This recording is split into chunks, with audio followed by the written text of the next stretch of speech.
Ukrainian drone pilots shared footage of a successful hunt for expensive Russian equipment and showed how they destroyed a Buk surface-to-air missile system and a Gvozdika self-propelled artillery unit. The military emphasizes that such high-value targets have been becoming increasingly rare lately, because the Russian army's stockpiles of such weaponry are running low due to the precise work of the defense forces.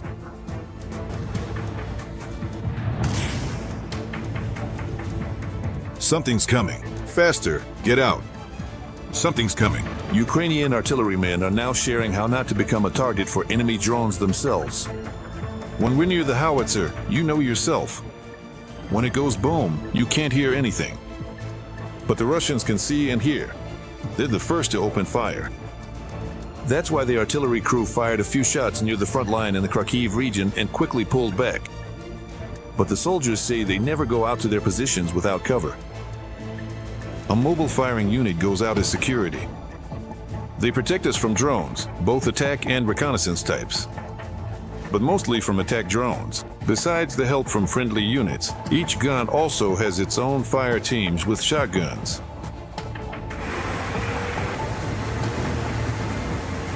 Just in the Pokrovsk direction alone, the Russians stormed Ukrainian military positions 30 times. Fighting took place in the area of 14 settlements. The enemy also tried to advance on the Novopovlivka section of the front. There, 16 assaults were recorded, and another 10 attacks by Russian invaders were repelled by the defense forces in the Lyman direction. But they are not trying to bypass the Pokrovsk-Krasnoyarsk Federal District. If we look at the map, we'll see that just a few months ago, in the spring, the enemy created a bulge between Pokrovsk and Kostiantynivka on the Pokrovsk-Kakhovka highway, which then continues further within the Svetlorovsk region towards Pavlorad. And now, thanks to this bulge, they are creating a threat both for Kostiantynivka and for Pokrovsk.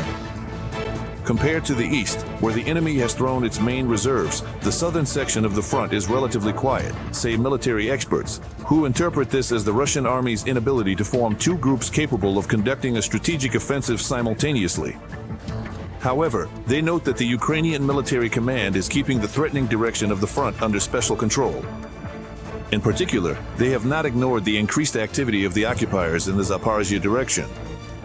Right now, the Russians are preparing and carrying out preliminary measures for a possible offensive in the south. Well, naturally, our command doesn't forget that on the front line, it's not just Sumy region, not just Kupiansk, not just Lyman and Chasev Yar, but also the south. We don't forget about the south either. Since the commander-in-chief is inspecting this section of the front, it means it remains in the focus of our command, our general staff, as an important area of combat operations. Meanwhile, in the Sumy region, the Russians have started using Italnos drones, which they had previously abandoned. Military experts are convinced this is just another tool of terror, and these primitive drones won't have much impact on the situation on the battlefield. And the Russian occupiers use them for sheer numbers. The scaling up of these drones really does, in any case, distract both air defense forces and resources, and in any case, they carry charges. As we can see, it is Sumy region that has become the testing ground for this today. Today, the Russians are trying to use every possible tool of terror they can deploy against Ukraine. If we're talking about the fact that Sumy region is currently being hit by these kinds of strikes, then right now, as we speak, from many sites, from many territories and locations, drones like Garin, Shahid, Gerber, and decoy drones have already been launched. Since the start of the full-scale invasion, the Russian army has lost more than 1,052,000 personnel in Ukraine. According to the General Staff of the Armed Forces of Ukraine, just in the past day, the defense forces eliminated 890 Russian occupiers. They also managed to destroy one tank and one armored vehicle belonging to the invaders. In addition, Ukrainian defenders neutralized 30 artillery systems. In the past day, Ukrainian armed forces fighters shot down 100 Russian drones and destroyed more than 60 vehicles and fuel trucks. Serhiy Brachek is joining us, spokesperson for the Ukrainian Volunteer Army. Serhiy, hello. Glory to Ukraine. Glory to the heroes, glory to the Defense Forces. Greetings, colleagues. Serhiy, let's disco. Let's start today's discussion about the situation at the front with Russian drones, because not long ago the IT Almaz was spotted. This is the drone that the Russians had already tried to use before, but back then it seemed to be not effective or powerful enough. It was spotted again in the Sumy direction. So, how'd they upgrade it? Or are they just using it now, let's say, simply to boost their numbers? And let me clarify right away about these new drones. Not so long ago, Mr. Fedorov mentioned them, saying that the Russians have started implementing technologies that would make their UAVs, well, let's say, more reactive and accurate, or something like that. And this will make things more difficult for Ukraine's interceptor drones. What do you know at this stage about these technologies? How widely can they be used by Russia right now? Regarding the first part of your question about the use of these drones that seem to have disappeared into oblivion and that Russia supposedly no longer uses. Today, it's clear that the Russian Federation is pulling out of its deep pockets not only its Russian passport, but also everything that can and does bring terror against the peaceful population of our country. And it's obvious that the IT Almaz, among others, is a project that didn't get further development, yet it's still flying. That's because, well, the design is unclear, it's pretty primitive, and let's say, the materials it's all made from, well, can't really have any significant impact, on certain aspects on the battlefield on the one hand. On the other hand, scaling up these drones really does, in any case, distract both the forces and resources of air defense, and in any case, they do carry explosives. As we can see, it's Sumy region that has become the testing ground for these drones today. So, this drone, which carries up to 25 kilograms of warhead, will, according to the Russians, hit somewhere anyway. And the main thing is the scaling up of these processes. Once again, today, the Russians are trying to use every possible tool of terror they can deploy against Ukraine. If we're talking about Sumy region being subjected to such strikes today, then at the very moment we're speaking, from many sites, from many territories and locations, Garants, Shahids, Gerbers, and decoy drones have already been launched. And accordingly, today they will also attack our country. We see that there is a certain pause in the mass use of these drones. That's why they're also trying to use rocket-powered ones today. There are certain problems with components, in any case, for those drones that are commonly called rocket-powered on the one hand. On the other hand, I think that the use of rocket-powered drones is actually an attempt to preempt Ukraine in its future actions. Today, we are absolutely right to talk a lot about the fact that our engineers are working, and continue to work, on the development of interceptor drones, which are already appearing and will increasingly shoot down those very Garants, those very Shahids. Russia is trying to stay one step ahead, or at least half a step ahead. That's exactly why these rocket-powered drones have appeared. On the one hand, we haven't seen them used on a large scale yet. I think the Russians also want to experiment. How will Ukraine respond to these rocket-powered drones? How will the interception algorithm be set up so that we can respond accordingly, including with our own technical and combat capabilities? It's quite likely that these rocket-powered drones are being launched today for exactly that purpose. Very often, they're launched specifically in the south of our country. These are the exact locations. Most often, they come from Crimea. Again, the question of components. How ready are the Russians today to fully handle the production of these drones? I'm sure that Russian domestic capabilities are not 100%. It's China, and it's also components from Western European countries. And this is where the issue of sanctions control comes up. Because if these drones with jet engines have appeared, then obviously, there are leaks somewhere. There's a loophole that needs to be closed. The Russians can't do this on their own. Sergei, do you think we can call this the beginning of a new wave of tactics? You already mentioned that the Russians are most likely testing this kind of tactic using these drones. And do you connect this, let's say, innovation, if we can call it that, and the increased shelling of civilian infrastructure with the fact that Trump's deadline is getting closer? Well, It's quite likely that this is connected, on the one hand, with the statements made by the President of the United States. On the other hand, the Russians have long since drawn up, as they say, their own schedule of military operations and the achievements they need to reach on the battlefield. This calendar prioritizes, as you already mentioned, the pokrovsk direction, that is, the Donetsk area. In fact, we're talking about a complete occupation, an attempt at the full occupation of Donetsk region by the Russian Federation. And it's obvious that today there are certain, let's say, setbacks. There is some tactical advancement. Unfortunately, almost every day, in certain areas, there is progress by Russian troops. Although in the Sumy region, the situation has changed. So, in the Pokrovsk direction, advances are happening, not only in Pokrovsk, but in Pavlivka. The Russians are in a hurry. As for Pokrovsk, I think they're already behind schedule in some respects. So today, they're using all the reserves they have and are rushing to start battles for the urban agglomeration. Starting battles in the city, accordingly, already gives, if not a definite advantage, then at least a foothold in the city. And these battles, will take place specifically within the city limits.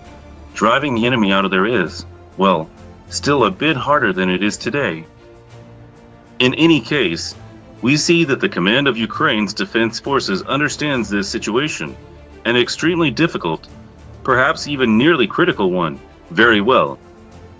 We saw how, the day before, the commander-in-chief of the armed forces of Ukraine, General Syrskyi, was directly present among the combat units, including in the Zaporizhzhia direction. There too, the enemy is active. I think that movements are happening very often in the Novopavlivka and Pokrovsk directions, and decisions are being made there that, God willing, thanks to the defense forces, will at least change the situation a little, or at the very least, stop the enemy. The main thing that the defense forces have not allowed and are not allowing is the collapse of the front and a breakthrough of the front. This is the most important thing that needs to be done today. And the second task remains unchanged as well, to inflict maximum destruction on the enemy, to cause them heavy losses. And these are the two most important tasks today. It's a very difficult time, and the situation really is extremely tense, very much so. Let's also discuss Ukraine's ability to effectively work on ballistic missiles, because at the moment it's known that Ukraine is indeed working on such weapons and is already close to having its own weapons to strike deep into Russia. This is very important right now. At this stage of the war, it was important even at the beginning of Russia's full-scale invasion of Ukraine. But how close are we really to actually using them? Or will it be? I understand that right now it's still unclear when and how the war will end, but maybe, of course, that's what we all want. And that's why it seems like, well, developing ballistic missiles is, a long-term process. It's probably something for later, just so we know that we can, and that we have something to defend ourselves with. But is that really the case? What are your predictions in this regard? Well, actually, we'll still need them even after victory. I think then we'll have a bit more time to improve them and make them even more powerful. You know very well how, during the war, for example, our Neptunes have evolved. They used to have a certain length, a certain warhead weight, and a certain firing range, and how they've changed. They've just grown up, and quite significantly at that. As for ballistics, well, it's actually hard to make predictions here. I think that, in any case, the first to announce the use of a Ukrainian ballistic missile will have to be the Russians. Let's leave them that honor of being first.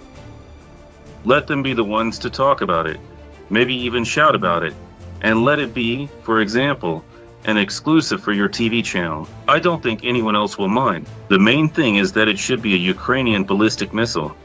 The main thing is that it should be on a large scale, because that's what will really affect the situation on the battlefield.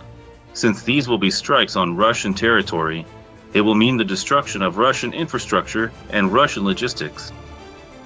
So, if our drones are already having such success on Russian territory today, well, I don't even want to imagine, so as not to get ahead of ourselves, what our missiles could do. But let's not rush things. In any case, we need to see when this will happen. And once again, both the quality and, accordingly, the quantity must match the times. We don't have that much time. I hope, well actually, I'm not just hoping, I'm sure, that our engineers and those who are developing and manufacturing the missiles understand all of this just as well as we do, if not much better.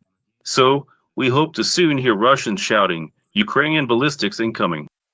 Today, we've already mentioned that the Russian army is using chemical weapons against Ukrainian soldiers. Let me remind you that this is prohibited by the 1993 UN Convention. What does this kind of tactic by the Russian army say?